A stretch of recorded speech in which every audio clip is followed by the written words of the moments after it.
Hello, my friends.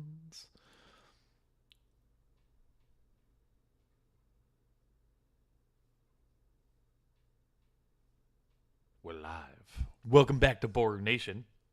I'm all alone at the moment, which is odd.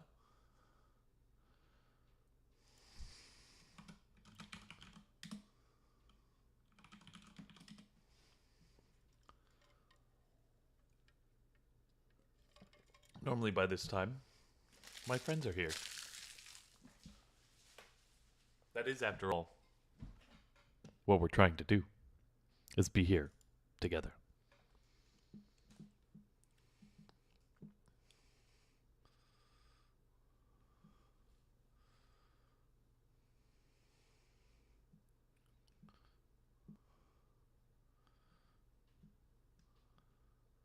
Bum ba da bum bum ba.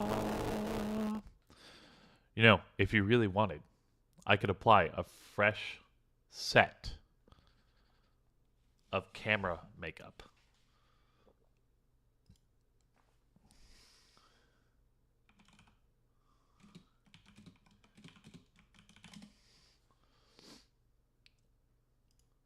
It's a thing that my camera can do that I learned on Saturday. If I pull up, oh, I have to pull up the controller. Oh, no, it's not this camera, though. This camera can't do it. What a shame. All right, we're also going to tilt this down just a little bit. I wonder if there's a way I can get it to zoom out, right? It's like really zoomed in on my face. Where are you, camera? Camera. Ah, here it is.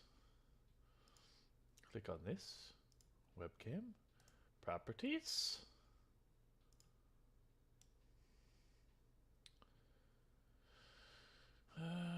Configure video. Is this the button? I think this is the right button. Yes. Camera control. Zoom.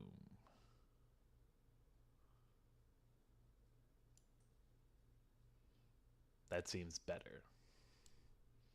That seems a little bit better, right? Right? Yeah, we're going to go with right. We're going to go with that's a little bit better. My face is a little bit more visible. It's not like uncomfortably in your face, right? So I guess until the players get here, I just have to be entertaining. So I just had Chinese food for dinner, and I have my fortunes here. So I'll go ahead and read those out for you, and we'll see what fortune has brought me today.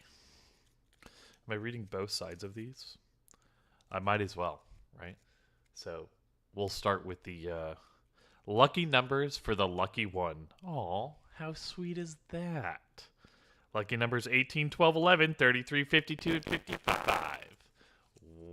How they come up with those numbers, I have no idea.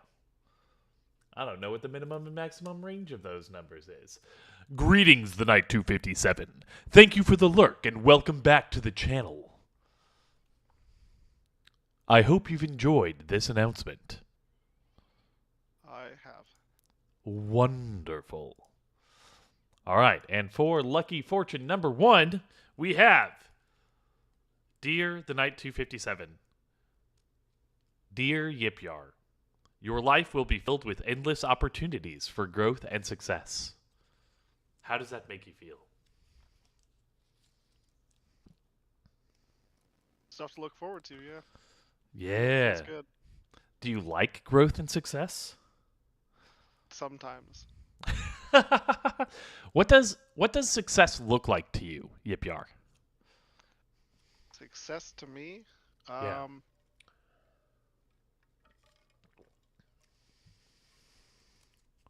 Yeah, that's a question. Wow, you are very perceptive. Yeah. Well, I guess it depends on the situation. I guess success to me is just, completing something. Nice. Yeah. Oh, okay. So you'll have endless opportunities to complete things. Okay.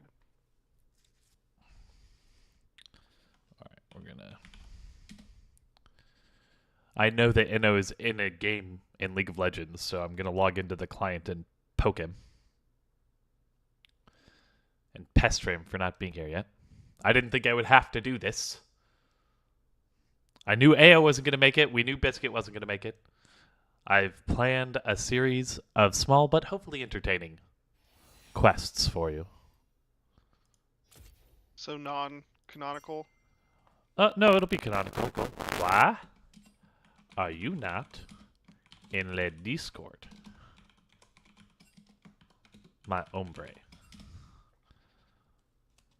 I'm pretty sure that's the right way to say that. Close enough.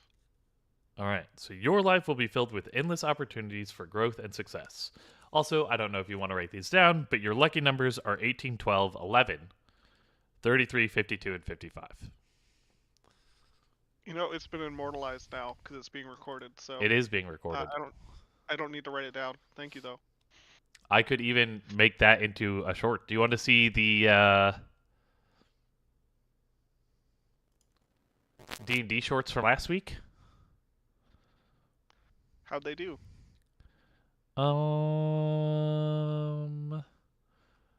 So far, I think I released. So it said that most of my audience is on at like or watches videos between 11 a.m. and 1 p.m.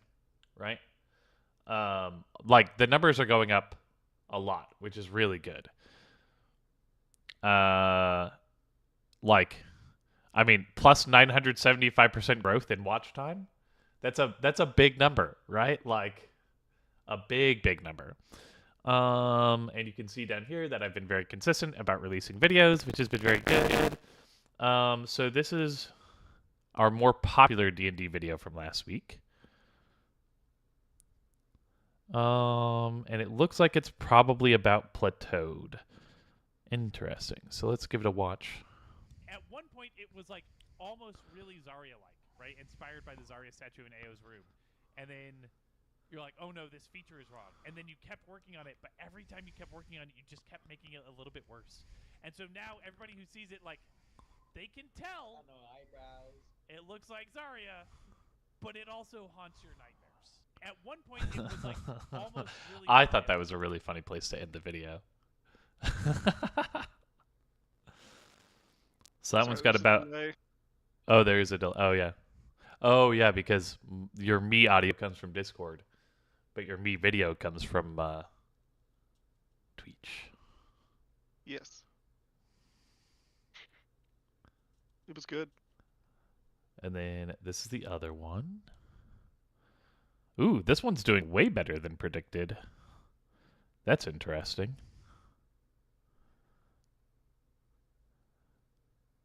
Viewers swiped away less. What a nice thing to tell me. For those of you who are unfamiliar, we have the Sword of Destiny here at Boru Nation, and it has a full set of Dungeons & Dragons dice from D4 to D100. And so, AO, you get to choose like a backhanded you would like me to roll. way of saying you did a good job. Destiny boom.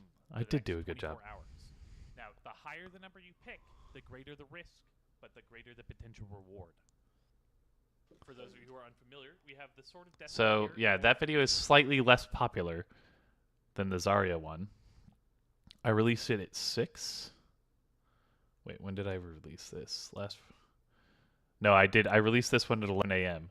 Yeah, and so it's been weird, right? So I'm looking at like my analytics for the channel itself, trying to figure out like, okay, when should I upload these videos and stuff? Because my League videos, and I guess this is going to be different per content type, right? So the League videos are super popular in South Korea. My one League video has almost 10,000 views at this point, with an average view duration of 93.5%, which is a lot longer than some of them. My Pentakill video, people are watching like just over half the video. One of my videos, I don't even know, 2 of my videos, I don't even know how this happens. People are watching it for more than the duration of the video. Like this one right here has a 132% watch time. What does that mean? Yipyar, what does it mean? Well, it can mean like several things, I guess. It's probably that they're rewatching it or something, or it could be So actually, some people are doing it on purpose, where they release like an hour-long video, and then they cut it down to 10 minutes afterwards to manipulate that statistic. Interesting. Well, this one has a really interesting growth path in that, like, almost instantly it got 1,400 views, and then since that benchmark, which happened within 6 hours, it has only gotten 20 views in the last 7 days. So it got all of its views immediately, and then it is died. weird. You need better bots.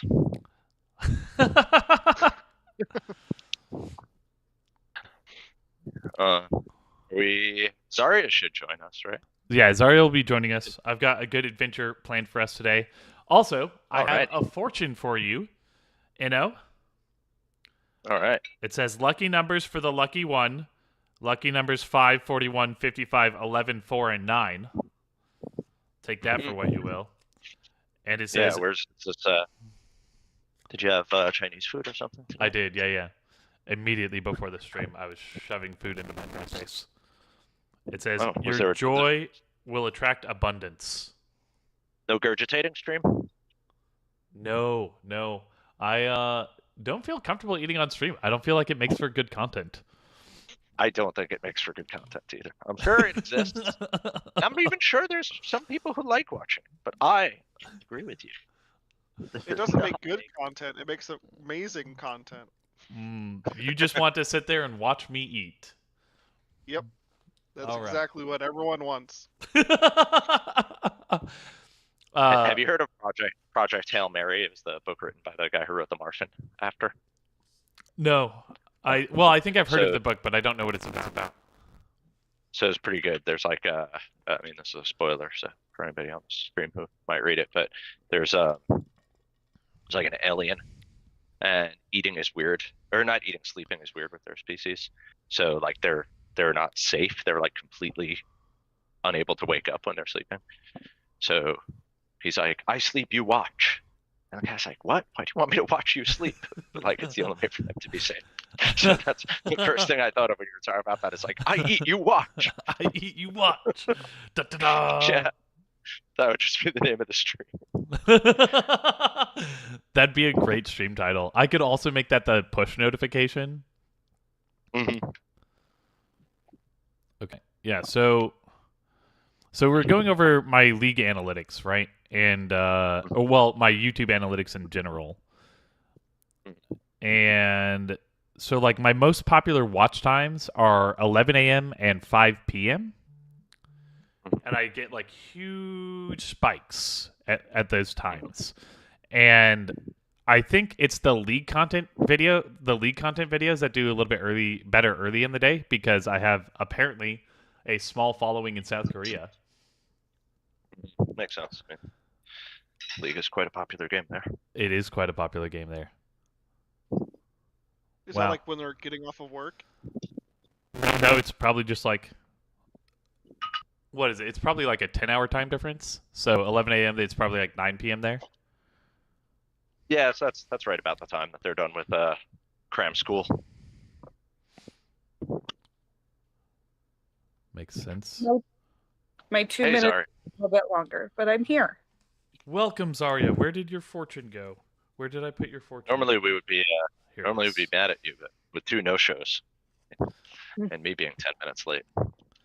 Yeah. The standards so around here are really dropping. they're really slipping, and it's gonna be bad next week too, because Biscuit's still not gonna be here. And Enno said he's not gonna be here.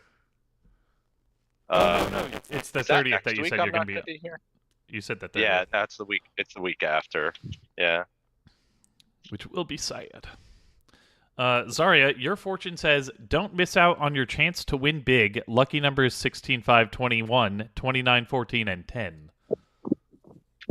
Cram school in South Korea, not cram school here. And your fortune, Zarya, is aim for success, not perfection. Actually, I like that one. You know, I probably need that. I'm definitely not a perfectionist. Nope. Oh, I absolutely am.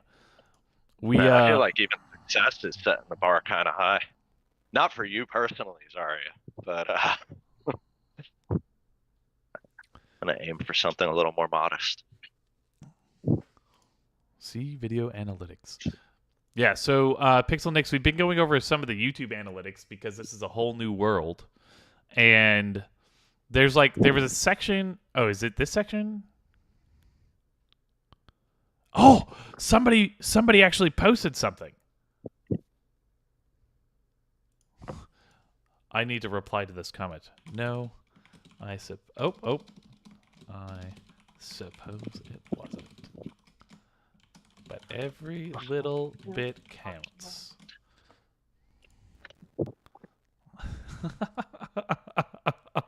I'm just happy that somebody commented on one of my videos. Oh, somebody asked me a question. How did I not see these? All the time, and you don't get that excited. Glad. That's not true. I get excited about your questions quite often. We have very engaging conversations. That's true. That is an excellent question. All right, so Brian, check out this stream idea. Okay. Are you focused on sending your message? I'll wait. I'm replying. I'm replying to my community. I've Right. only ever had 3 comments on my YouTube videos, and 2 of them were me. So getting 2 new ones in the same week. Yeah, talk to your real friends. I'll still be here when you're done. Okay. All right. Oh, Thank you for the content. This is very helpful. One question for learning the game is better to start with the comp version or the cooperative. I prefer the competitive personally, but it definitely depends on who you're playing with. The co-op. Yeah, Brian does not like to play competitive with me. That's not true. I'll play ARAM with you. Hey, Ram, it's hard to be competitive. Maybe for I you. do love this. I just don't like playing competitive because I know that I drag the team down. I feel like a learning and growth mindset is the most important part. And I still play norms with you. Yes. I only suggest it if you don't mind losing. Are you saying they're bad? No, I'm saying that the cooperative version of Mistborn, the deck building game, is exceptionally difficult. Because it is. You have to take. I didn't know you had played it that much. I've played it probably half a dozen times. But I became very familiar with the rules and play styles for the video that I made about how to play the game. Oh, I got it. And so then this week I had an epiphany because I've been recording only one video at a time, but with proper planning. Also, Yellow Holiday, thank you for the lurk. Pixel Nix.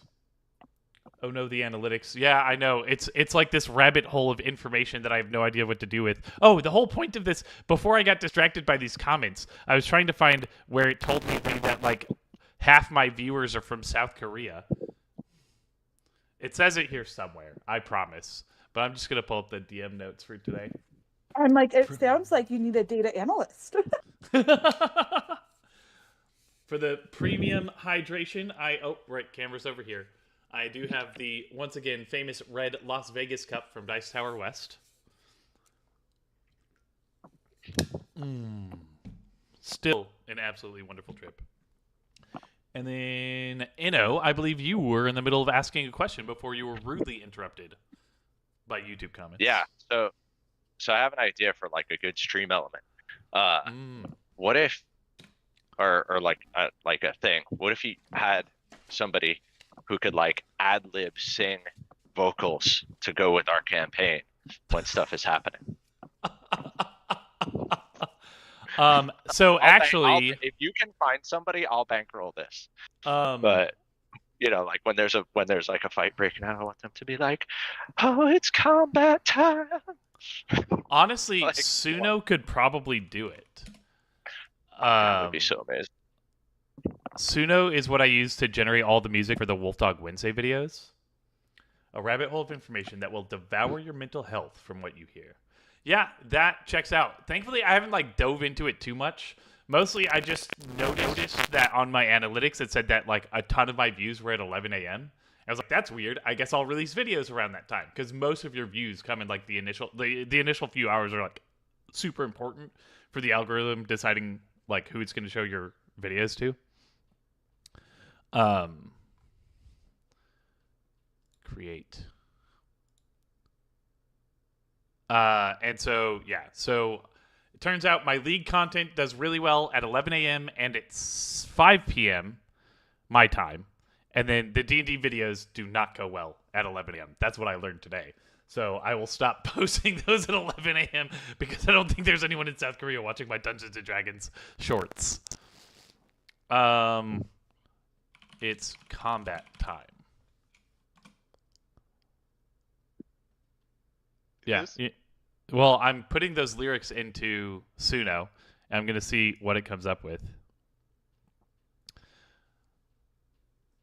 Because we're going to spell Suno. SUNO. It's a standalone platform. Yep. It's combat time. Oh. I forget what we did last session. We'll go over it.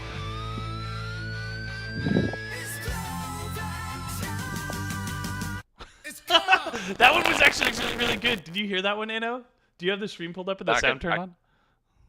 I don't have the sound on the stream. Let me know when you do. I'll replay. I'll replay the one I liked. All right. Okay, I have it. Let me mute my mic. All right, here you go.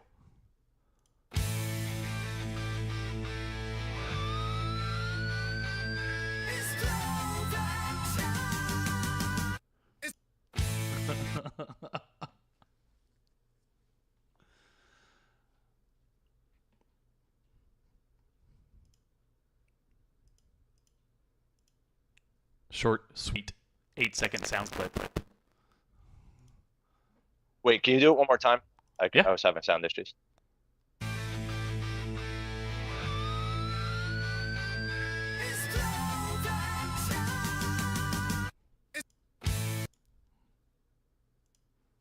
Very small, very short.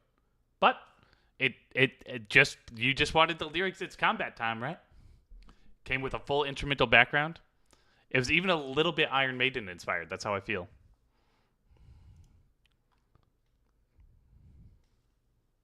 Yeah, that was good. I like that. And because I have, I forget, I bought like the Suno super package or whatever, which then That's how I feel. means that all this music is fully licensed by me. Anything that it generates, that I direct it to generate. So yeah, we can totally use those on stream. And we can, whenever you want to, maybe I can make even a sound clip channel point redemption, so that like any of those ad-lib moments that you want, we can go generate a small sound clip and then get it uploaded to the stream somehow, so that you can play them whenever you want. Oh yeah, because I could probably then upload them to Blurp, which does the soundboarding for my stream.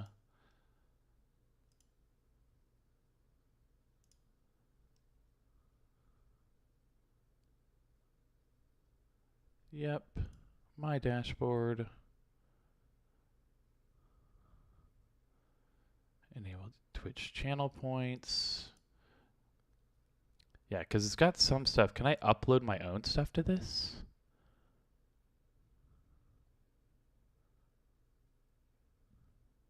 Create a blurb. Oh, yeah.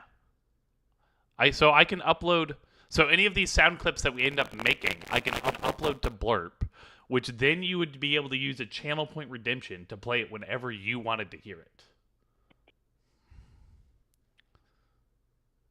Oh, that's a good idea. So, yeah. It's absolutely a feasible thing that we can do. It's already been bankrolled. We just have to do it.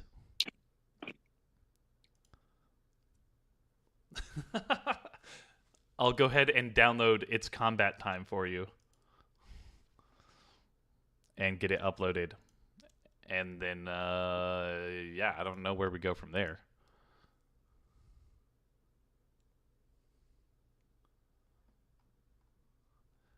Let's see.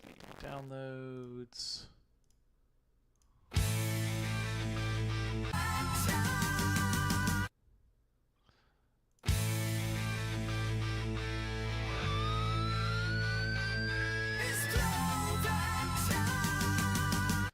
Do you feel like the intro instrumental adds a lot to it, or should we just do... It's too long. Yeah, it is too long with that, so... I think it does add a little bit, but it's not too enough long. to justify, yeah. All right, so we just do the 3 seconds. Enter tags. Combat. D&D. Adventure. I don't know. Short. Song. Nope. Sound effect. Nope. I don't know. Create your blurb. Once you create your blurb as public, you won't be able to edit the title, image, or tags. That's fine. Error uploading. Contact support. Please try again. No. Okay. We're done messing with that for now. I do enjoy the biscuit dancing emote. It's delightful. I think the rest of the regular emote should be finishing up here in the near future.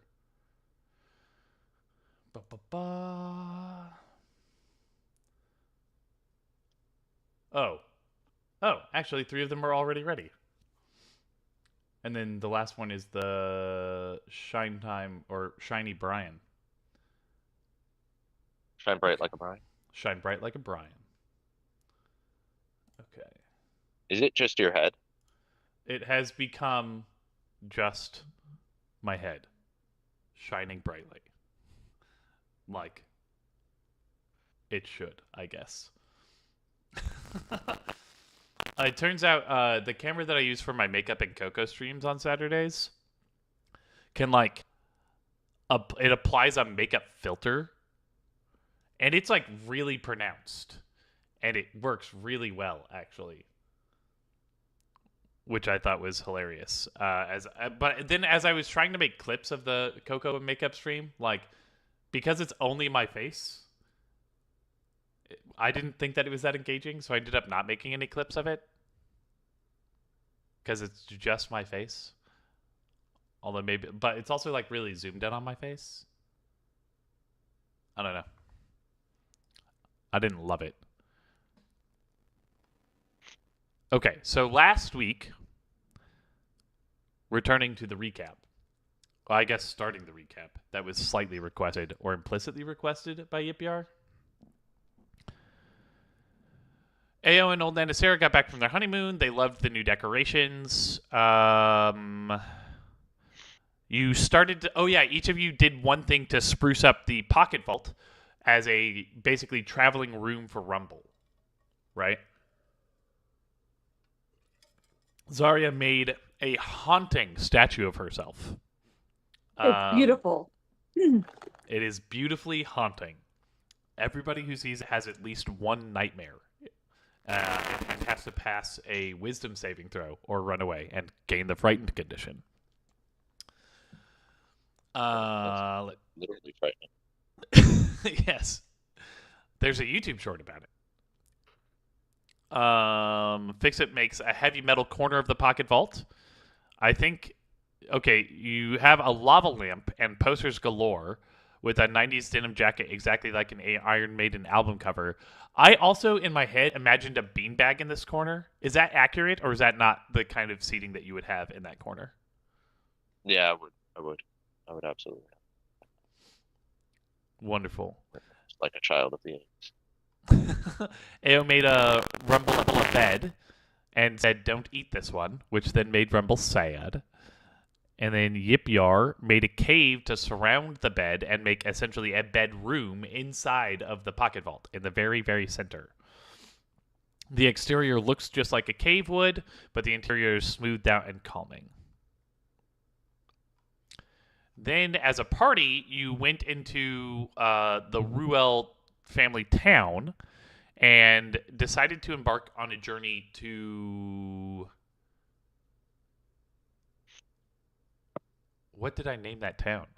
The major metropolis on the beach. That's where you're going. It was like Atlantisa or something like that.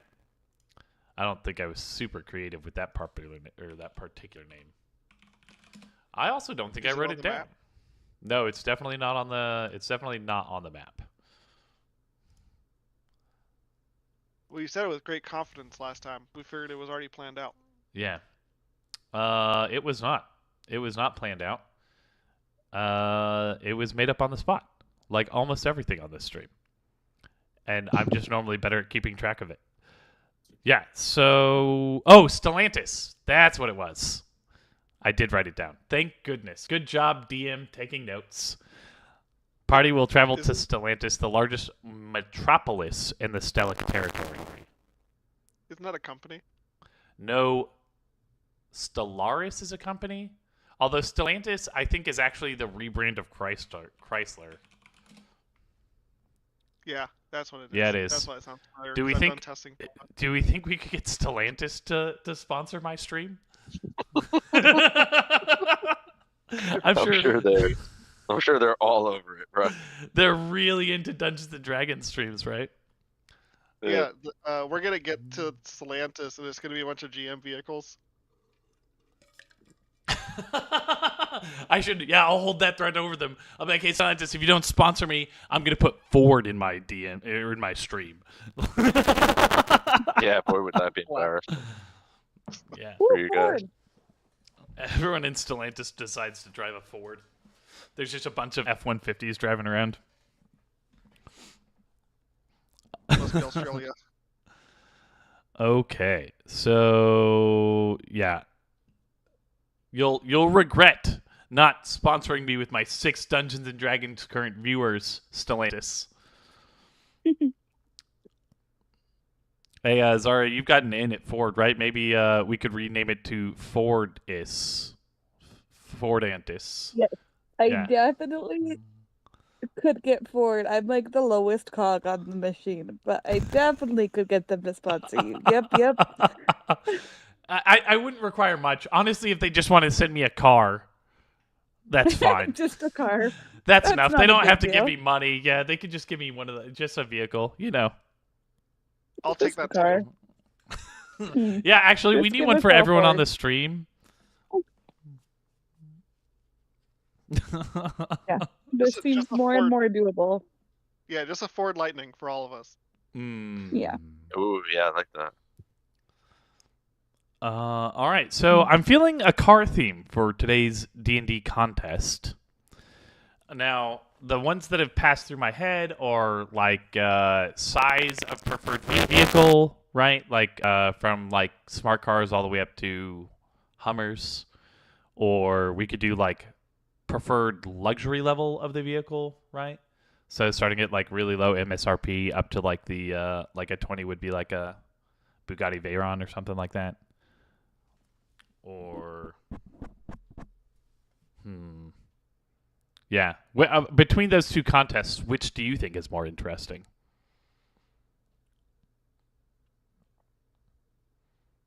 How fancy we like them. How fancy you like them? Yeah, the second one you said. I forget what you. Oh. How you said it. Okay. So yeah, we'll go with luxury appeal or like luxury preference, right? Now, this is actually going to be quite wide range, right? So, for like, if you're 16 or above, you're going to prefer like luxury brands, whereas if you're 5 or below, you're going to prefer like the get 'em done brands. That's what I'm going to call them, the Ladas of the world. And then, but also like within that spectrum, right, is like your preferred like trim packages.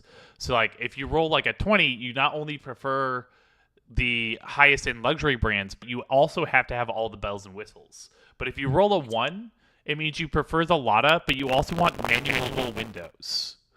And you don't believe in power locks, right? So, yeah. So we're going to go with luxury preference for vehicles as today's contest. And that is a natural 20. I could not have used it at a better time. Fix-It gets a nat 20. Luxury package, all the bells and whistles. If his car can't drive it itself while cooking him breakfast, it's not a good enough car.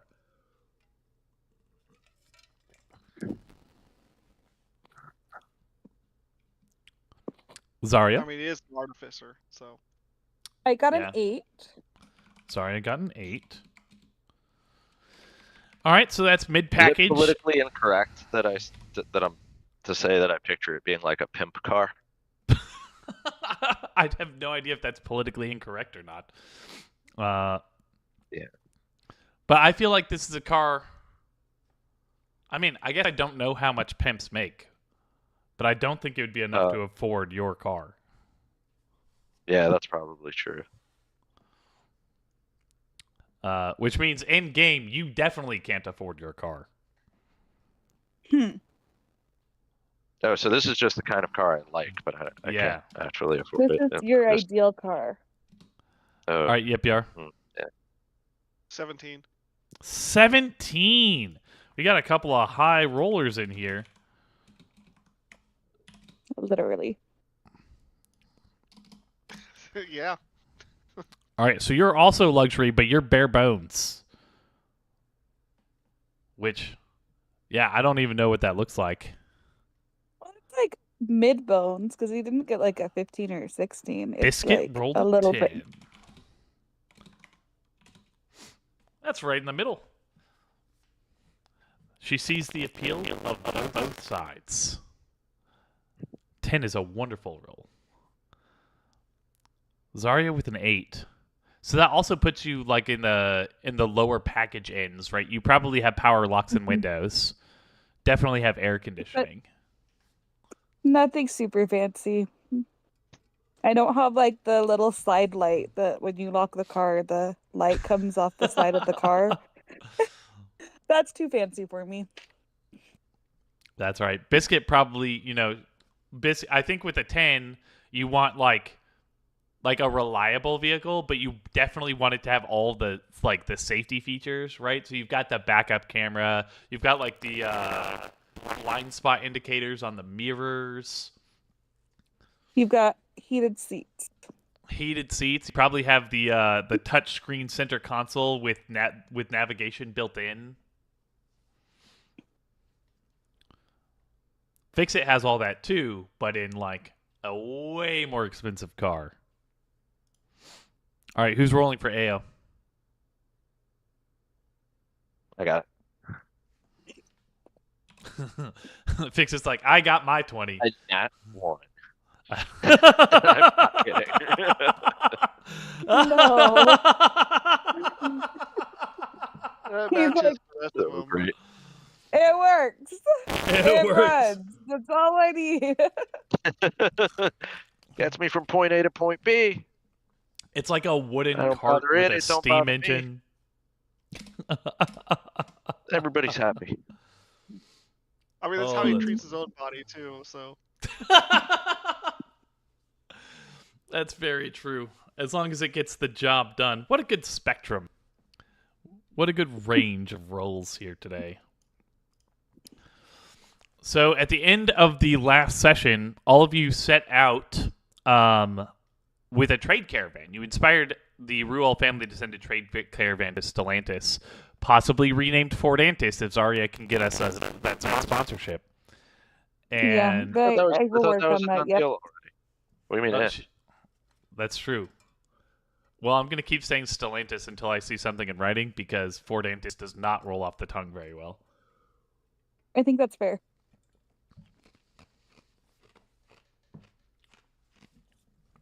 Okay. I eat, you watch. It's the name of some stream someday. Also, tomorrow, I've slated our Kobold karaoke idea short to release.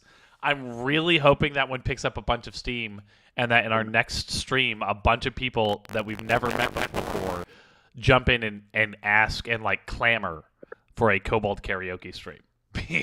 That would fill me with so much joy. I'm allowed to pay somebody to sing for me, right? You could use Suno. I mean, I was gonna say, if you're allowed to use AI, I've got to be allowed to use a couple $100 cash. All right. So Kids go sing. ahead. I was just gonna say, have his kids sing. Yeah, Oh, you that's could have true. your- Oh, that would be great. that would be great. Let's see. Fix it. Yeah, 13 skill and actual karaoke skill. So you set out with the trade caravan, and that's why you spruced up Rumble's pocket vault, because it's way easier to carry him in a pocket vault than trying to build his own cart for him. Originally, you were going to like essentially put him into grunt labor pulling a cart, and he wasn't super happy about that. And then you realize that it probably wasn't the greatest thing to do. And Especially now that he's sentient. yep, now that he's sentient, he is no longer a beast of burden. But I thought we agreed that sometimes, like in our crew, that's just what we did. Like Yipyar's carried us. You did try to like use that angle for persuasion. That is correct. Yeah, you did try to be like, oh, but like, you know, sometimes Yipyar turns into a giant animal and pulls us around as a giant snail. And then Ao also made the point that Biscuit is often carrying Ao around.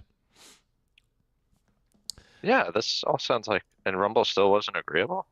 Well, I mean, yeah, Rumble still was like, I'd rather not. And You so, know, like you give him sentience, and then look at, like, he gets like this. He's still not wise. yeah, I mean, he's No, still. I'm saying sentience has made him kind of a brat. Yeah, he's- think about like someone who just knows, like, has a lot of book smarts, but not a lot of anything else. Yeah. I mean, he's also very young, right? Didn't we determine that he's essentially in his awakened teenage years? Right? So it's kind of Yeah. like when you're Sure. asking your teenager to go and mow the lawn, and they're like, ugh. I mean, I'll do it, but I'm going to complain about it the entire time. And then Yeah. I think as a party, you were like, okay, well, if that's the attitude, we'll just stick you in the closet and like forget about you for the trip. Let you in there with your ear pods and your Zune. He doesn't have ear pods. He just has the just regular headphones. But so you're a few days into this journey. You've managed to get about halfway across the forest, and you stumble into Midlantis, which I'm going to write down before I forget. Actually, we're going to call it... We're just going to call it Middleton, actually. Yeah, Middleton is perfect. The trade hub at the center of Vale's territory. So, as you approach Middleton, right, you see the city gates from about 3 hours away. Because the forest at this section is pretty well cleared out. The roads are pretty well developed. and you see it, and you're like, oh, we must be really close because we can see the town. But then you just like keep getting closer, and then like 2 hours in, you're like, how big is this town? It's bigger than any city you've ever. This is the first proper city that you as kobolds have ever seen, right? This is a city that holds hundreds of thousands of people, and the Ruel family village had like 500, and you thought that was a big town. Like, this is blowing your minds. You have to wait in line to get seen by a guard to be let into the town with your entire caravan. And then the town has enough room for your entire caravan to just go in and find a place. And so you end up finding like a green where your caravan kind of sets up. And the plan is to spend a few days here in Middleton, essentially trading some of the goods that you know aren't going to do as well in Stellantis, and the merchants are going to kind of handle that part, picking up some new goods that will go over well in Stellantis, and then you know, just trying to make the most of your experience. But old Nana Sarah says that the butlers right know what they're about, and that you're free to go about the town and do what you want. And so you are unleashed in your first ever real town as tiny kobolds. Wow. Did this town exist 3,000 years ago?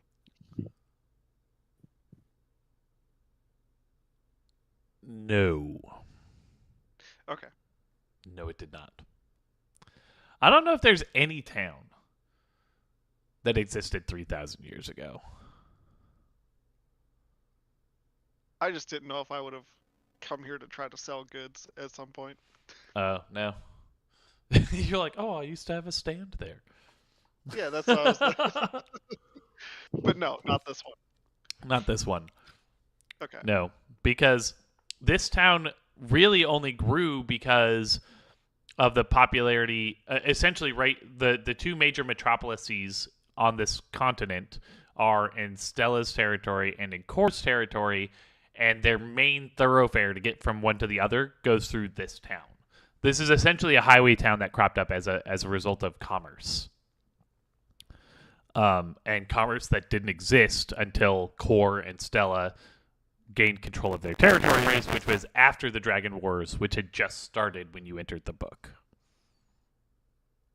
Cool. History. Hopefully somebody took that down in notes. I want each of you to know that I'm giving you like a figurative glare, encouraging you to take good notes. Oh boy. It's like we don't know each other at all, right? You know, I'm honestly surprised that you don't have my my audio feed just like directly tied into your ChatGPT model, just recording everything that I say. It would be handy. It would remember things that neither of us remembered. Maybe you could have it watch all of our VODs. I'm telling you, somebody's gonna do amazing things. But let's stay on topic here. Well, this place is amazing. What are we here for again? Well, so I'm gonna try to sell this stuff, and I'm polishing up this armor, which it looks good, but it's made of like the worst steel ever. Some old, your handmade items. Yeah. So where are you setting up? So the caravan has kind of camped out on a green. Are you just like walking to the edge of the green and just like putting stuff on the ground? So how many days we staying here? Probably like 3 or 4. Yeah, Is I'll it try like to... market day, or are we like the only ones here? Sorry, I interrupted. No. It's like a huge bustling city, right? So it's not like market day per se, but there is still tons of foot traffic around the green. You're not super far into the city, so there's plenty of more urbanized area to get into. This is kind of the edge of the territory that's controlled by the city and the city guard.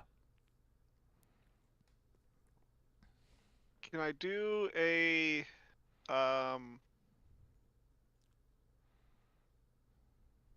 like a wisdom or intelligence to figure out a good spot to set up? Yeah, that'd probably be an insight check. Cool. So go ahead and roll that for me. Oh, Got also, 16. Pixel Nix. I need to be better at remembering this. But if you're paying attention, you have qualified for a Sword of Destiny roll. There's a D4 to D100 with higher rewards but higher risk, the higher number of die you choose to be rolled for your Destiny boon for the next 24 hours. So just let me know when you'd like to redeem that, and it's all yours. And then Yipyar, what was your insight roll? 16. 16. So you take a look around the green, and you decide that probably the best place to set up is right on the sidewalk to the main road that leads out of town. Or like the main road, yeah, right next to the main road that leads out of town. So you go over there and you just start putting your supplies on the ground. And you also decide that it's probably best to try and sell armor and adventuring gear to people who are leaving town than people who are coming in. So you do end up actually crossing the road to the other side, and setting up shop on the other side of the road. Cool. If you'd like to do a performance check, we can see how well you do in sales. This is the real reason why I failed as a merchant, because I have -2 in charisma. Oh, buddy. And that's a 9. 9. All right. Yipyar sets up shop. You know, could I use my inspiration die? You may use your inspiration die. Okay. To hopefully add on to that. Okay. So that's I mean, a it won't 12. subtract. Side of the main thoroughfare. Is that how you spell thoroughfare? It was not, but Google corrected it automatically. Thank you, Google. Sets up shop on the side of the main thoroughfare where people are exiting town. And rolls a 12 for... What's soliciting? Soliciting his goods? Yeah. Soliciting his goods. Yeah. So like about half the people that pass you look at you with disgust, right? And then probably 1 in every 10 people that walk by actually stops to like peek at what you're selling. Did you manage to push a couple of items out? You sell a rusty old but well shined breastplate for a couple gold. You have one piece of metal that used to be a helmet that fixes it, like starts drinking out of his helmet cup, and somebody decides, that's an eclectic thing to do. I'm going to drink out of that helmet-looking cup. And so they buy it from you for a couple gold. So yeah, we'll give you 4 gold. Trendsetter.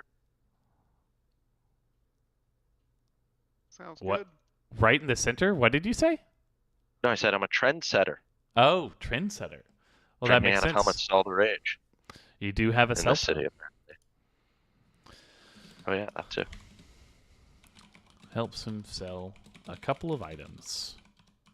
So are you just going to spend your entire time in the city selling goods by the side of the road, Yipyar? Maybe not the entire time, but probably at least half. All right.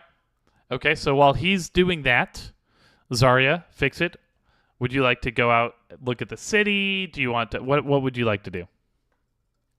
Okay, so my first initial thought was like, I smell something delicious. And then I'm like, wait, that's not... I should be cautious. This is a new place. But then I just was overcome by the smell because I rolled for it. I'm like, would I in this situation do it? And I rolled high. So I am hunting down a smell because something smells really good when I want to eat it. which Yeah. So is you what I want to do apparently, because yeah. Zarya follows her nose to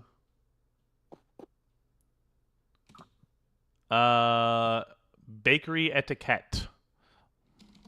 Wow, follows her nose to the bakery etiquette, which we're going to italicize because it feels appropriate. Oh, whoops. No! I don't even know what button I hit, but I hit it on accident. All right, the bread smells absolutely divine. So, you see a huge line, right? This is obviously a popular spot. And you begin standing in line. You are just completely entranced by the smell. This bakery, you see pastries, you see whole loaves, you see some sliced breads, you see some... they have like a small section of sweeter selections, including a wide variety of croissants, which seems to be the mainstay or the staple of this particular bakery. As you are in line, you've been waiting for about 15 minutes, you're about halfway through, and somebody cuts in front of you. There's a small group of two teenage girls that are immediately in front of you, and they invite their girlfriend to come join them in the line as they see her passing by. So this young lady cuts in front of you in the line. What do you want to do about it? Am I there as well? I don't know. Were you following Zarya's sense of smell? Probably not, to be honest. Oh, that's a shame. I do want to fight these teenagers, but... I'm like, if I said I smell something good and took off, would you follow me? I don't know. I think I'm more like just into like the wonder of the place. See, I'm just so overwhelmed that like all my like survival instincts are like, nah, follow the smell. Like, this is not what I do. But I'm like, I follow the smell. Here's the thing. I just want to cast like some spell on them. So I'm just like picking one that's like obnoxious, but not like obnoxious. Not like hurting them, but like annoying.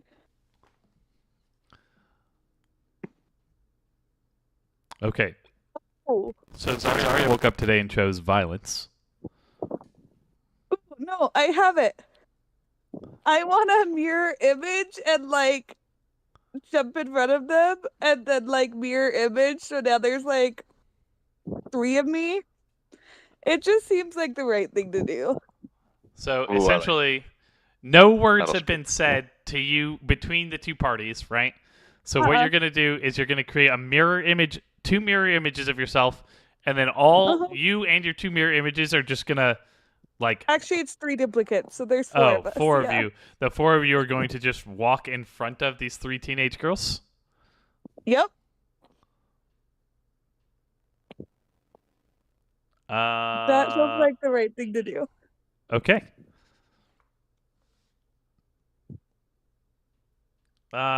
You create duplicates of yourself, which by itself creates quite a stir.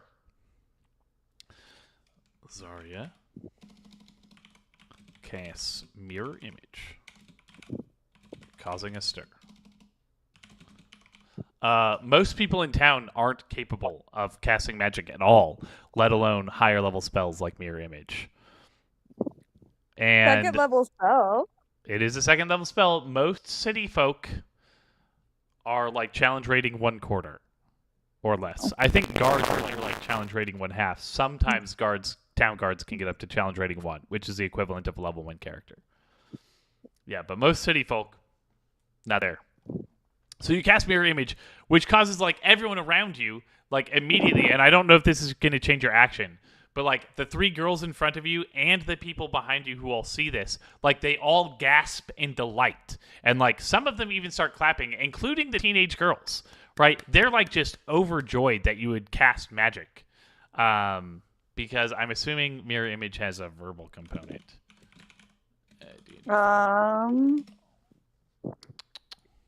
Yes. A verbal and an S, which is... Yes, somatic, which means you have to make a hand motion. Yes, so this involves, right, you like dramatically saying and like doing a little like motion, right, where you like pop out the mirror images. And so then all of a sudden, like, everyone's, like, coming up to you and asking, like, how you did that and, like, how you learned magic. And the girls are, like, fawning over you. And, like, that's so cool. Like... I hate this. like, a bunch of them... so... One of the the new teenage girl is the most excited about it. And she's like, I'm so glad that I stopped by and that I saw you two because this is the coolest thing ever. And then she asks you if you can, like, make flowers come out of the air. Can I? So I have that, like, cloak thing where when I put the hood up, I, like... become almost invisible. I want to just do that. All right, real quick, we're gonna have to do a contest. So this young teenage girl is gonna do a persuasion contest, and you're gonna have to do a charisma saving throw. Okay. To see if you want to generate flowers for her. Oh, she rolled a nat 1. You hate her. You hate her, and you hate her guts, and you hate everything about her. It sounds like exactly what I was just saying. So, at this point, with all the attention you've drawn, you want to become almost invisible? You don't want to... So, she's, like, holding out her hands, asking for flowers. So, but you just want to turn invisible and walk away? So, yeah, with my cloak fully hooded, I get a, like, spectral appearance and only my eyes are visible. And, yeah, I'm gonna just put on the cloak and walk away. Okay. Are you exiting the line? Oof. But the smell. One sec. No, I'm not exiting the line. I'm just ignoring them. Okay. So you've created 3 duplicates, and you've made yourself invisible except for your eyes, and you're just continuing to stand in line? Follow what I do, and they have... Well, I don't know if their cloaks... Yeah, I don't know. But they do what I do, so they probably also do that? So they would pull up their hoods, but their cloaks are not magically enchanted like yours is, right? So they just pull up their hoods. You're the only one that goes mostly invisible. But going invisible, once again, causes quite a stir. People start clapping. One guy in the back starts, like, hooting and hollering. Like, there's a couple of cat calls thrown out. Like, people are really impressed. You've gained quite... you've made quite a stir. To then... The duplicates do disappear after 1 minute, which it probably hasn't been that yet, but that is their length of time. Zarya pulls up her hood, going practically invisible. So, the line continues to shuffle forward at a slow gait. You're basically invisible. Your cloaks are just, or your images are just kind of sitting there with their hoods up. The girls do quickly lose interest as you're not responding to them at all, and so they just go back to, like, chit-chatting with each other. There are a couple of, like, snarky remarks thrown out about how rude it was for you to, like, put on a really cool show and then just, like, act like you were better than everyone else and refuse to interact with people. One guy in the back also shouts, like, "Come on! Is that it?" But for the most part, like, it only takes about 30 seconds to die down since you do nothing. And then 30 seconds later, my duplicates disappear, and I'm sure that causes a ruckus, too, because they just, like, disappear. Not much of one, no. But with you being invisible, when your duplicates disappear, people do like the people behind you do push up all the way to the teenage girls, like in the line, and you get jostled around a bit because people can't see you, and so they're a little bit baffled. But yeah, essentially, like everyone just kind of cuts in front of you because they can't see you anymore, so they close that gap in the way that milling crowds and lines do. Rude. Okay, then I'm gonna leave the bakery. I'm gonna be done with this crap. I'm like, no. So you've been waiting in line for like 16 minutes, and you're just like, no, I'm this is over. Yeah, I'm like, this isn't worth it. Okay. After a short time, the images disappear. I rolled to see if I would leave or not, and I rolled really low, so I'm like, nah, I'm done. Pushes in, jostling the near invisible Zarya, who then gives up on obtaining her croissant. What a sad story. What a sad story. Well, I don't fix get it. my croissant. You don't get your croissant. Fix it. We're turning our eyes to you for a little bit. Yipyar's got his little stand. Zarya has her failed bakery experience. What do you think? What do you think happens to you as you go throughout the city?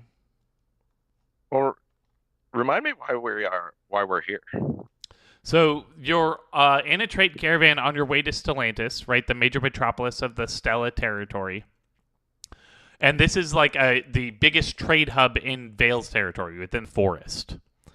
So you're essentially here to rest, resupply, make some like last minute trade deals before finishing the last leg of the journey, because they're going to be selling stuff that sells well here in the trade hub and picking up stuff that sells well in Stellantis, and then carrying it over to make money. So yeah. That's why the party has stopped. All right, sweet. Makes sense. So I think I just want to like get to know the place. I want to see the culture. Are there any museums or anything like that? I'm a tourist, right? Checks out. So as you're walking about, you hear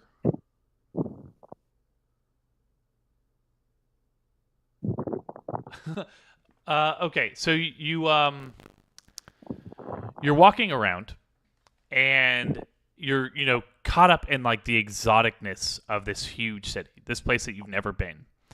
And you see dotted about all these little kiosks, these information kiosks where people are giving out information about the city. And the first couple don't really catch your eye, but the third one, right, has a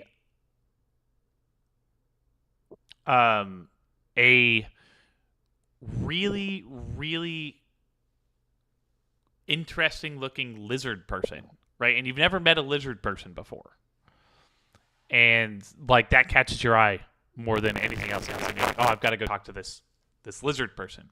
So you walk up to this particular information kiosk, right? And you speak both Common and Draconic now. And the lizard folk, upon seeing you, like their eyes go wide, right? Her eyes go wide, and she looks down at you, and she says something in sort of like broken Draconic. She says something like, "Oh, like cute little one, lost."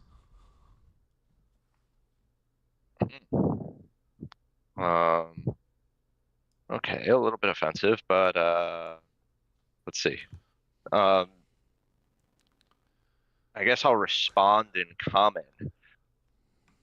And say, no, not lost, just visiting. Do you prefer the common tongue? The lizard folk looks at you dumbfounded. And they shake their heads, and in even worse common, they say, no speaky common. Oh, all right. Then I guess I'll come back in Kobold and say, apologies, how presumptuous. But, but no, I'm not lost. Just arrived to town and looking to sample the local flavors. The kobold, the lizard folk woman, like looks up and she's like nodding her head, right? And she clearly looks like she understands. And she looks down at you and she repeats the word lost, cute kobold, and she says, me take care, and then like hands you a piece of paper that you can't read because it's in lizard folk writing, but there's like a dotted line, and she's like indicating that you should sign it. Okay, let's my instinct is not to let me see if I can ascertain what this thing might be. I'm gonna roll. Shall we roll investigation on this? Yeah, I think investigation's a really good role for this. All right. Kobolds glad you are said that. a little bit like tiny lizard people, but kobolds are more directly. Their direct lineage is actually draconic, whereas lizard folk tend to be water based. I happen to have a very good investigation roll, so that is a 17. A 17. So as you're like parsing through the document, right?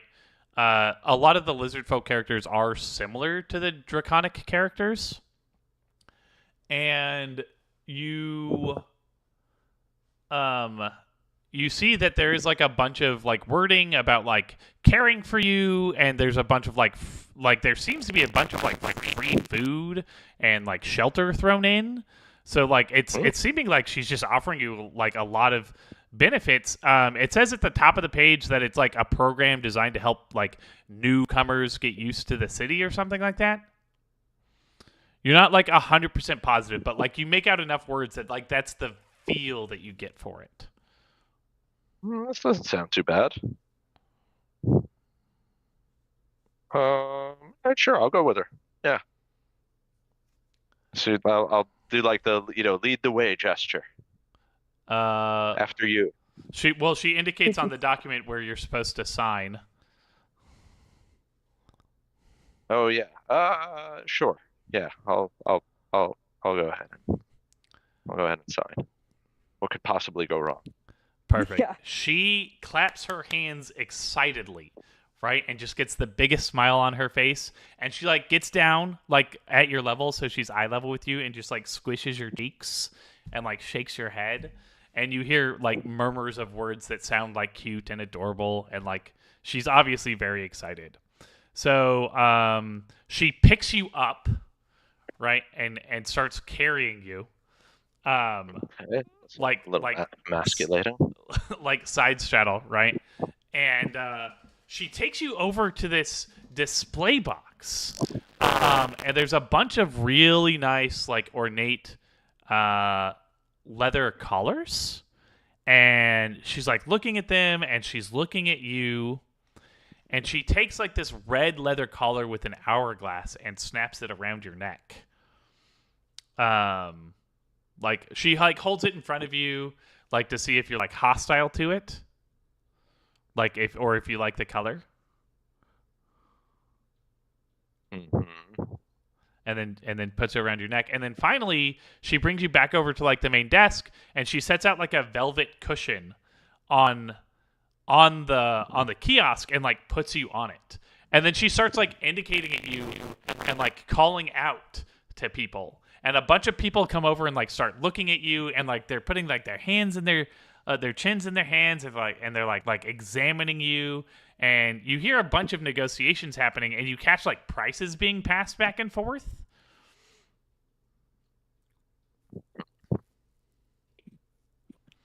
But one of those who comes over is in fact just a human, and he's wearing very richly adorned clothing. He's in very fine silks. They are purple and gold. And he, obviously he opens in common. He doesn't really know lizard folk, and he asks, how much for the wee kobold? To which he says, no speaking common, but then he breaks out in rough lizard folk tongue, obviously trying to negotiate a price for purchasing you. That doesn't really seem like what I picked up from that document. So the document is still just lying on the kiosk next to you.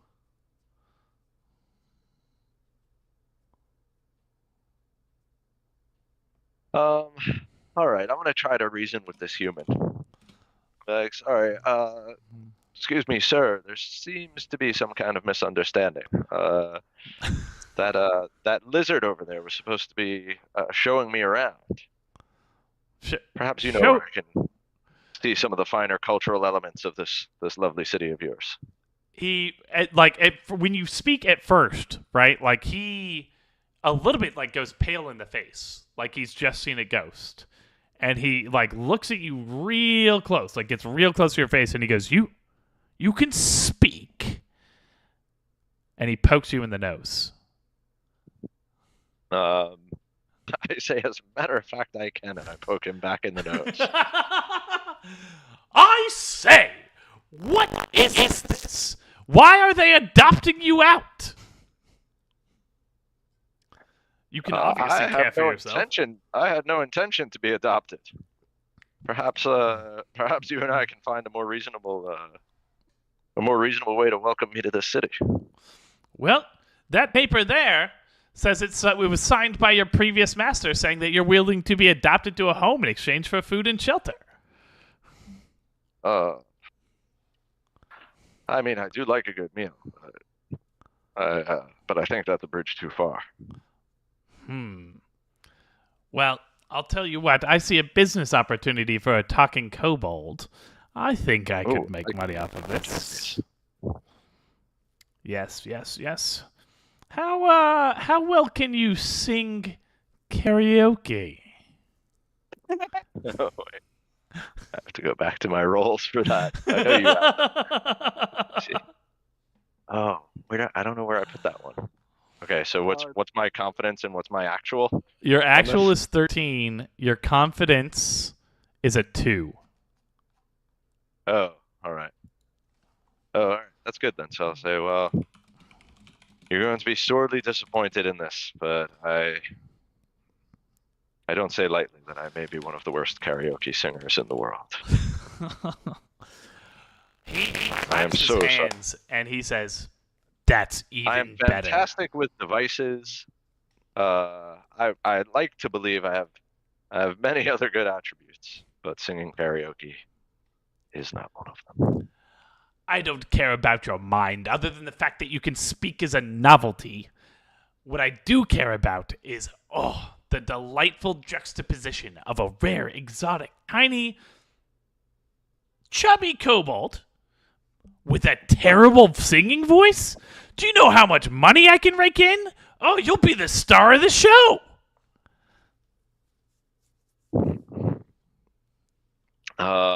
Let's talk about the financial arrangement then. I would feed you and house you, obviously, just like your contract states. Only here for a few days, but we'll give it a go. No, I don't think you understand. Nothing to take home. What was that?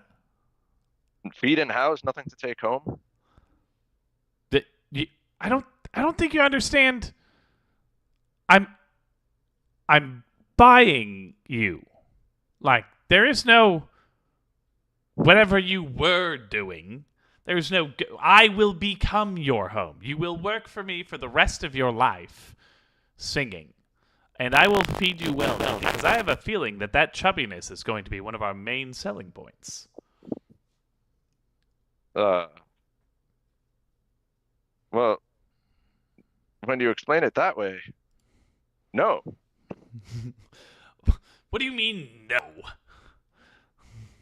I mean, I, sir, am not interested in being owned. Fix it as a free kobold. He swipes the paper off of the kiosk, and all of a sudden, like, the lizard folk go into, like, a frenzy trying to get it back, but he, like, throws a pouch. He holds out his hand to them, and they give him, like, a little remote-looking device. And as soon as he presses a button on the remote, like, you realize that you're now wearing a shock collar. Oh, jeez. Didn't we go down the path with weird collars once already? Yes. Yeah, we did that with the but this is essentially right how Biscuit got sold into that menagerie was the same way. Like they snapped a collar around her neck. But yours also has a special effect of like time speeds up for you. Wait, no. How does this work? So like you're in a slow field where everybody around you is moving super duper fast for while he's holding the button. So you're just getting there you're getting shocked. But like yeah, you're getting shocked and like everybody can move way faster than you while the collar is activated. Which basically gives you no chance to fight back because they're moving at like blurring speeds.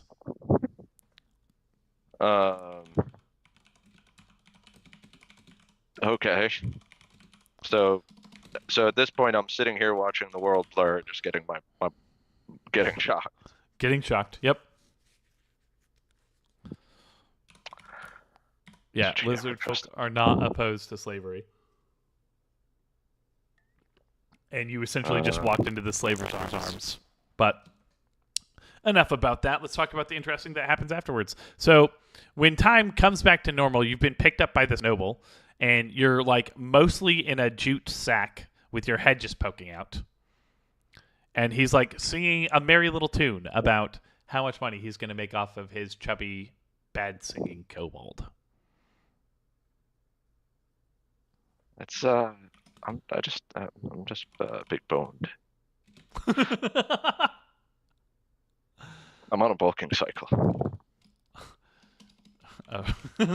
You're well right, so I wake up into this, and I'm where exactly? You're like essentially in a sack slung over this richly adorned man's shoulder, with just your head poking out. You're in an unfamiliar part of the city. A few hours seem to have passed. The sun is low on the horizon. All right, am I able to climb out of the sack by any chance? Yeah, you could try to rip your way free or jostle your way out. I would like to try to jostle my way out of the sack. Okay. Just about enough of this already. Go ahead and make a this town is getting old. Melee attack on the back.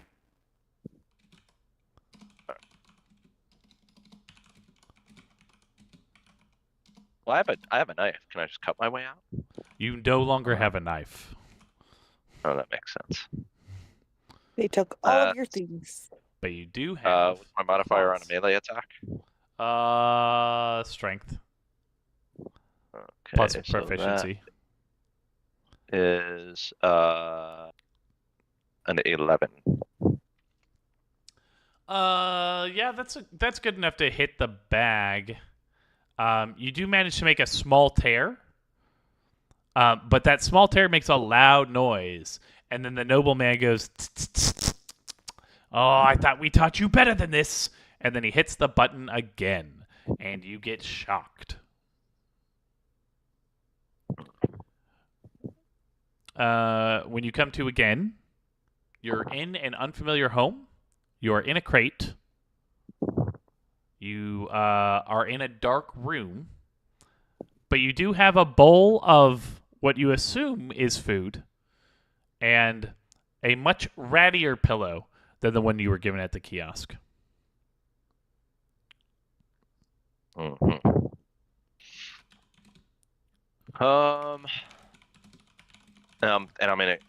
I'm caged, you said? You are caged. That is correct.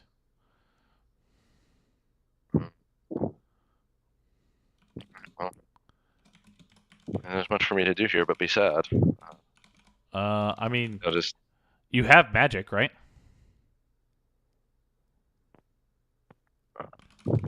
I have my bag of tricks, but haven't they taken that? I don't know if you would have thought your bag of tricks was danger. Well, you can see your bag of tricks in the room, actually, and it's not that far away from the cage. Okay. Who has the pocket vault right now? I was wondering that also. Yeah. AO probably has the pocket vault. Because I believe Rumble was traveling in the same carriage as AO and Old Nanasera.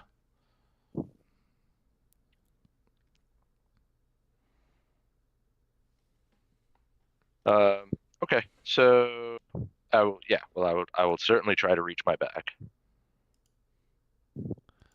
Okay, go ahead and I guess roll probably an investigation check to see if you can find a solution. 17. 17?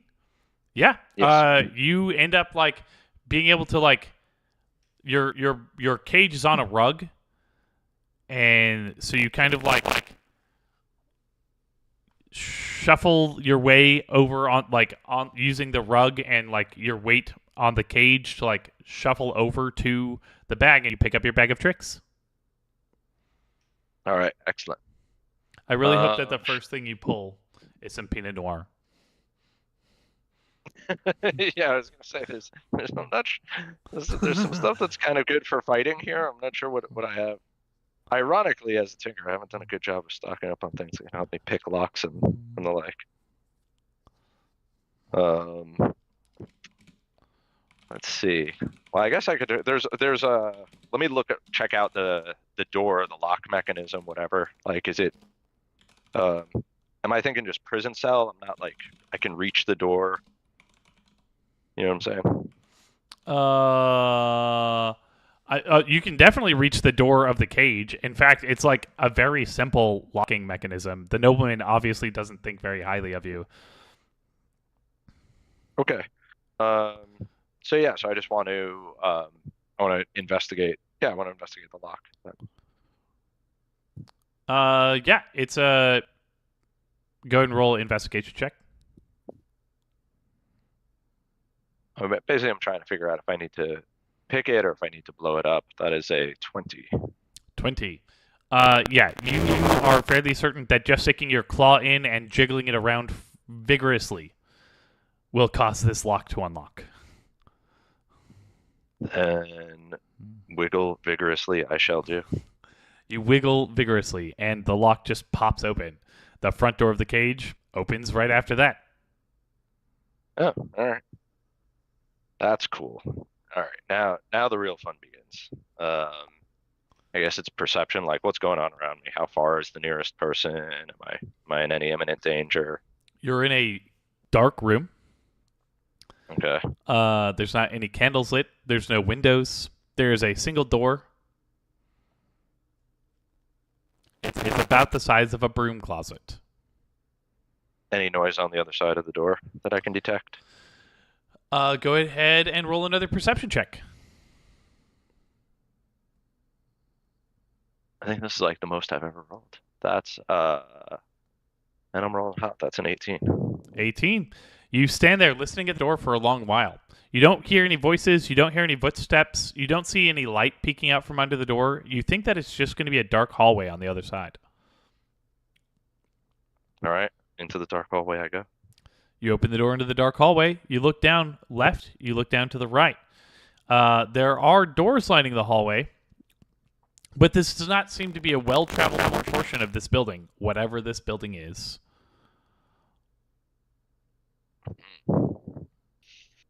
All right. And you said there's doorways on either side? Yeah. There's at both ends of the hallway, it just opens up into some rooms. The one to your left seems like a stairwell, and the one to the right just seems to be a door, or sorry, like a room that opens up into a large room. There are doors lining the hallway. Okay. All right. Anything distinctive about any of the doors? Just like, does it feel like a house? People live here, hotel, place of work. I mean, how familiar are you with those kinds of places? I guess not many. I've seen the Ruel residence. You see, it does remind you a lot of the Ruel residence. You've Ooh, also seen the okay. manor that Biscuit was housed at. You did. It The also manor looks a that lot Biscuit like. was housed at. Yeah, but the manner that We saw the Biscuit was coin. housed We saw at. the coin collector's house. We saw the outside of the place with all those where we slaughtered all those stewards. So yeah, I've seen like human dwellings. Yeah, you've seen So human. It does remind you the most of the Ruel family manor. okay, all right. All right. In that case, I'm looking to. I really wish I had AO here because I'm looking to steal some stuff. I'm definitely going to investigate this place. In I know we fact, came here to rehabilitate the reputation of kobolds, but they started it. joining you is Biscuit, played by Zarya, and Yay. Ao, played by Yipyar, who, when you had been missing for a couple of hours, Ao began to worry about you. Actually, we're going to say Biscuit began to worry about you because I think Ao is a little distracted. But she pulls Ao into an adventure to find you. And, as you've come out this door, they open a window in the hallway and jump into the hallway. So you now have you have Biscuit and Biscuit. Ao with you. Excellent. All right. So they found me here. They tracked you to this house, to this manor, and they're gonna now here with you. start as Biscuit and be like, Fixit, you're here. How on earth did you get here? What happened? Pretty freaking impressive tracking skills, by the way. Well, it was quite the uncomfortable misunderstanding, you might say. Met a lizard. Long story short, met a lizard folk. Lizard folk thought I was for sale. I thought I was getting a tour guide. And this human tried to kidnap me and force me to poorly sing karaoke. It's about all we've got time for now. Did you sign something? Yeah, I thought it was just I thought I was signing up for a tour package. Big sigh. Oh, Fixit. Okay. But Well, we're here now, and this place looks pretty fancy. So, what do you say we make the most of it? you have a collar around your neck. Oh, yeah, I do, don't I? Sounds like something that Gurgle's toe knife could probably take care of. Yeah, I Ao? was about to say I'm gonna try to cut that off. Yeah. And I'm gonna let you. Yeah, it cuts off really simply. The collar was just designed to not be taken off by the person wearing it, but it does nothing when. Okay, are you trying to cut it off, or do you just unclasp it? Because you can totally just unclasp it.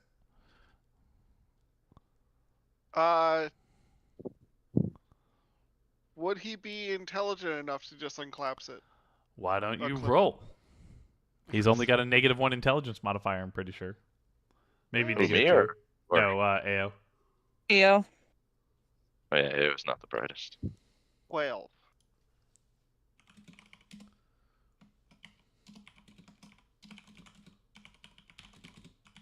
You said 12? Yeah. Yeah. You figure out that you can just unclasp it.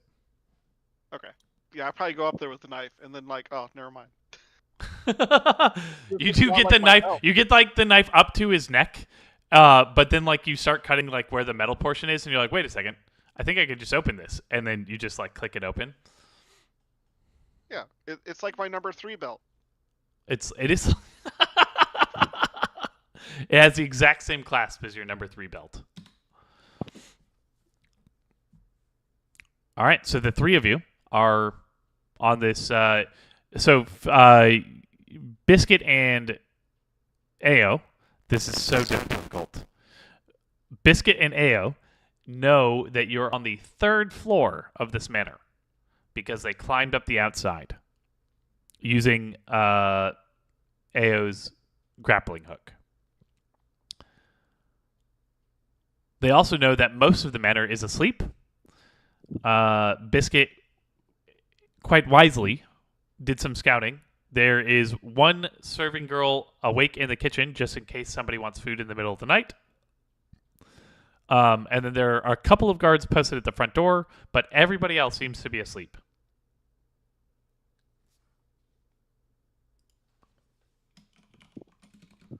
All right. Well, Ayo, you're more experienced at borrowing things, shall we say?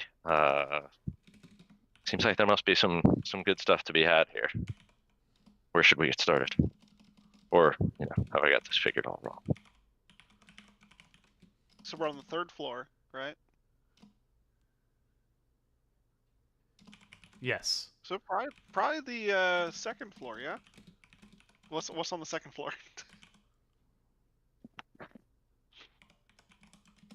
Let's go check it out.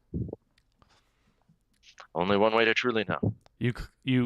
Are you just walking normally, or are you gonna try and be sneaky about this? Definitely try to be sneaky about it, yeah. All right. So And I'll scout ahead. who? Okay. All right, then everybody just roll a stealth check, please. Do we know if they have modifiers, or are we just rolling flat 20? No, this is a stealth check, so it is modified by both your dexterity and then whether or not you're proficient in stealth. What if I don't have That's the a character sheet? 17. Does anyone have their sheets? Ao is definitely proficient and would have probably a +2 modifier in dexterity. And then Yeah, he's got to be insane at this. yeah. Actually, he might have expertise in it, so he might get double proficiency bonus. He probably does.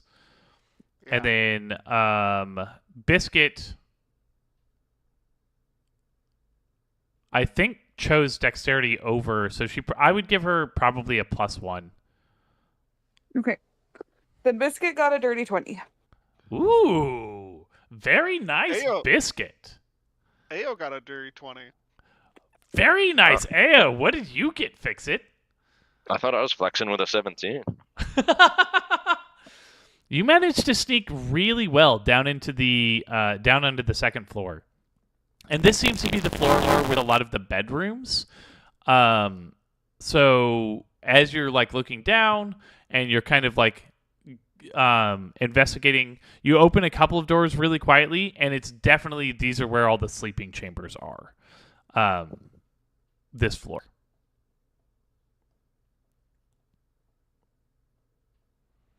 Oh, that's a good Pixel Nix says that Biscuit would use the shadows.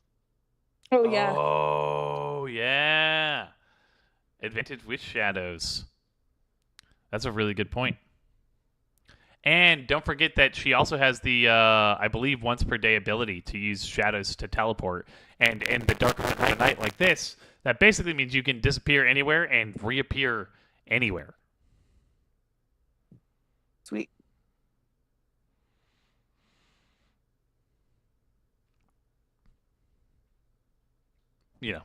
If that comes up. So, yeah, so that's the 2nd floor. All right, so we've ascertained that this is where they sleep. Yep. Not that exciting. We need a library or a study or Ooh, but in where they sleep, they might have jewelry.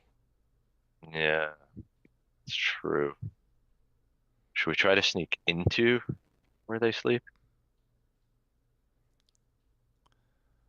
And I'm assuming you're not talking about sneaking in where the servants sleep, but where the richly adorned nobleman Yeah, in the supposedly fancier sleeps. rooms. Yes, exactly. Now, I think you I do was- recall he was wearing silks, but he was not wearing any jewelry when he adopted you. He also carried you himself to the manor, which I think should be a little bit telling about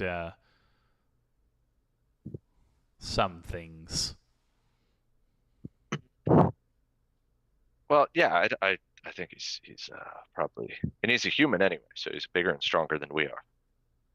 But I just want to sneak around. If he didn't have any jewelry, oh, he's a servant, isn't he? He's not like one of the bosses. He is not Is that what a we're getting at? servant. He is, in fact, the owner of this manor, but he also, like, as his primary source of income, seems to be putting together, like, a circus, right? So I'm going to go with, you probably realize that he's not as affluent as the Ruel family, perhaps. So this is all for naught. There's really not anything that special about. It's not all for naught. I mean, That's he's good. still, like, of middling success in a merchant town. But you can also tell, like, he's not, like, super affluent, right? Like, this is a house in decline. This is not like a rising superstar of merchants or nobility.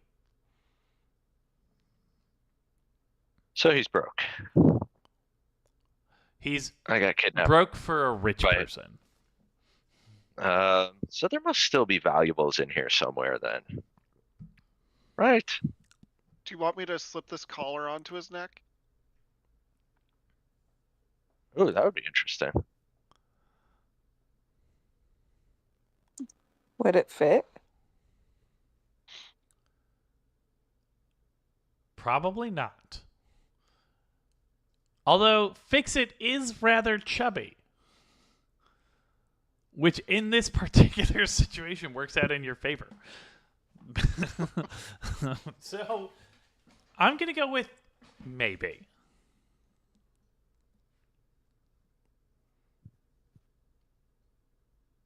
So, Biscuit, if I give you this collar, we open up the door, you can teleport right next to him and put it on, right? Are you talking to Biscuit? Yeah, I could do that. But then I can't teleport out because I can only teleport once per day. Yeah, but you're really stealthy in the shadows. That's true. Also, did we lose our DM? No? Okay, your I don't think we did. Steam, or your Oh, did Steam. the stream freeze? Your Twitch, yeah. But then it's good now. Okay. It Yeah, might have just been me. the front webcam. No, it's the front webcam stutters sometimes. I have no idea why. I've done everything I can to make sure like it's as up to date and it's like drivers and everything. Like it's just like I don't know.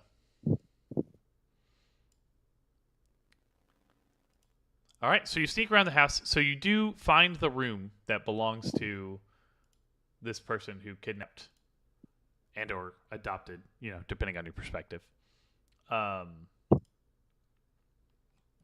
Adopted Fix-It. And you open the door quietly. And Biscuit, you are using your teleportability to... Yes. Okay.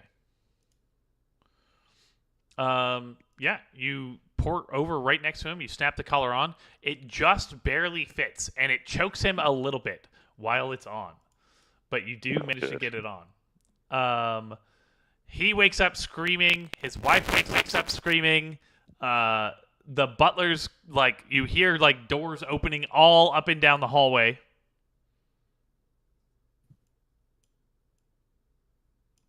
I would Everybody like to roll sneak in the initiative. shadows. Oh, this will be fun to fight as Biscuit. Yeah, if we're fast enough, we can get away, right? Or we're stealthy enough and just can hide out. Yeah. I rolled a 1. On initiative? Yeah. I rolled a 3. I don't know what her modifiers are. We'll say +1, just like with the... unless Pixelnix can correct it for us. And then, what did you roll for AO? You know, a 10. Yeah. Nice. Okay, we'll see. We'll see what I managed to roll for. Oh my gosh. Okay.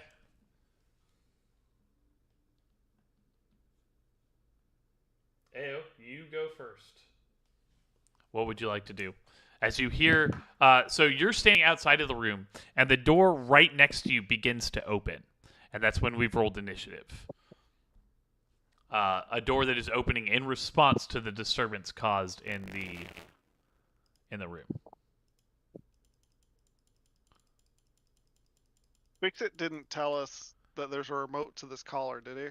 No, he did not. Okay. I didn't see a remote to it. You did, because the button was pressed twice. That's what shocked you. Oh, true. Oh, I thought you meant a remote to release it. Yeah, a remote to cause pain. Yeah, that's a thing. Yeah. Okay, cool. So I don't know that. But we haven't seen any guards, right? There's no guards at this place, just butlers. There were a couple of guards at the front door, but that was all.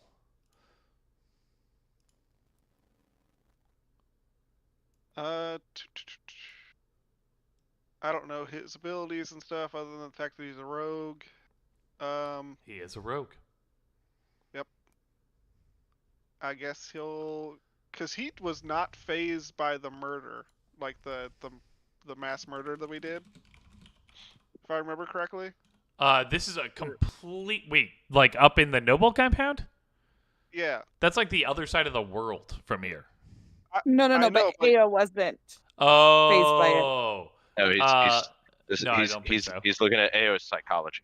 Got it. Yeah. So he's just gonna, as soon as that person comes out that door, stab him.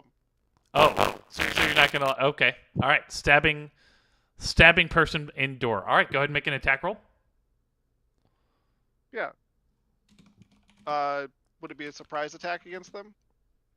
Yeah, you can have advantage. Okay. Okay, that's a 17 on the die. That'll hit. And it's a D4 and then the sneak attack? Yep.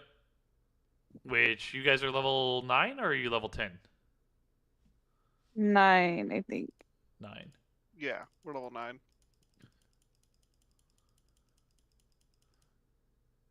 Alright, so you're level 9. I don't know what his sneak attack die are, but I assume they're probably D8s by now. You just keep on adding D6s. Oh, you just keep adding D6s. Okay. Yeah, I gotta find the... sorry, 2 seconds. As I pull up the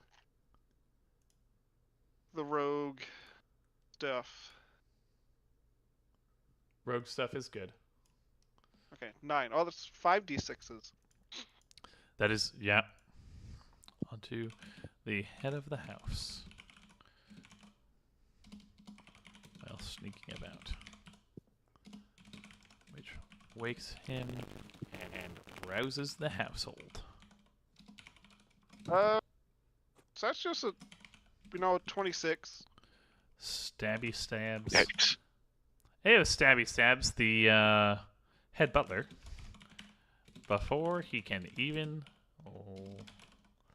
leave his chambers, leaving him as a bloody corpse in the doorway. Yeah, because I remember Yip Yard was not a fan of, and had psychological trauma from the mass murder we did, but I'm pretty sure Ao didn't. Yeah, that sounds about right. All right, you have murdered the butler. What would you like to do now? Cunning action, try to hide. Okay. Go ahead and give me a stealth roll. Yeah. I mean, the house is still very dark. It's just a lot of noise right now as doors are opening up and down the hallway. So, 22. Okay. Biscuit, that makes it your turn. Okay. I want to hide in the shadows and see what happens, cause hold my action. Well, I guess hiding, is that my action? Yeah. Yeah. Okay, I want to try to hide in the shadows and just stay there out of sight to see So you're staying right happened? next to his bed, or you're moving? No, like back into a corner somewhere. Okay. Yeah, you back Wait, up did to he see me? Like, do I know if he saw me? Did I make eye contact? the. Because that'll change what I do. You did not make eye contact. He is thrashing about in his bed trying to get the collar off, and his wife seems very also preoccupied with getting that collar off. Okay. So yeah, I'm gonna try to blend into the shadows. Okay, go ahead and In give me the a stealth corner. check. With advantage. Wait, did we decide that she gets advantage on those? Yep. Okay. Yep. Because I got a 4. And I got a now 1. We'll go with the 4. Okay. That's not very Plus good. 1, You I trip said, and you but stomp yeah. all over things. You manage to knock over a shelf and a desk. Thankfully, they seem to be a little bit distracted, so they're not like running after you. But yeah, you do not do a good job of hiding. They know exactly where you are. Fix it. Sweet. It is now your turn. All right. I'm still trying to figure out if there's anything valuable around here. So I look for like closets, armoires, nightstands. Okay. So the only like armoires and nightstands are in the room. So you want to run into his room and just like pop into one of his. Yeah, this may have turned into more of a smash and grab, but yeah, I'm gonna try. Okay. Oh, are you just trying to get something from one of his armoires? Yeah. Okay. I want to check them out and see if there's anything worth taking. You quickly dash into the room and you just go ahead. And I want to look especially for anything with magical effects, magical value. So whatever. I don't know if that's like an arcana or different Go check. ahead and make an arcana check. All right. Look at me with the rolls. Aren't you proud of me, DM? Also happen to have a +5 on arcana, which gets us all the way to a 9. Sadness. Beautiful. Well, that's also what I rolled for your luck roll running into the room. So because they match, you're going to run in, and you're going to notice that the most magical item in the room is the collar that is now around the nobleman's neck. Oh, jeez. I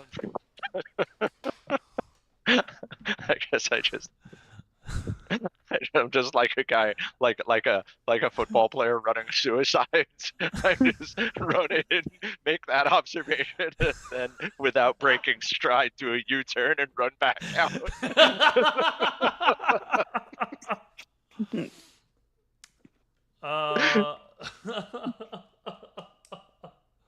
Okay, so you run into the room, done a quick glance around, run back out, right? And you're back in the hallway.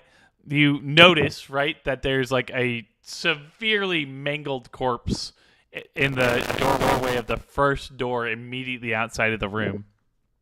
And yeah, so then the noble and his wife, you hear them like he's kind of like with a strangled scream going, "Get it off! Get it! Get it off!" And his wife is like, I'm trying! Stop flouncing!" And yep, so that's what happens there. You hear a bunch of doors open up in the hallway, and a couple of dark silhouettes emerge from rooms. One of them timidly shouts, Is everything okay? It is now Ao's turn.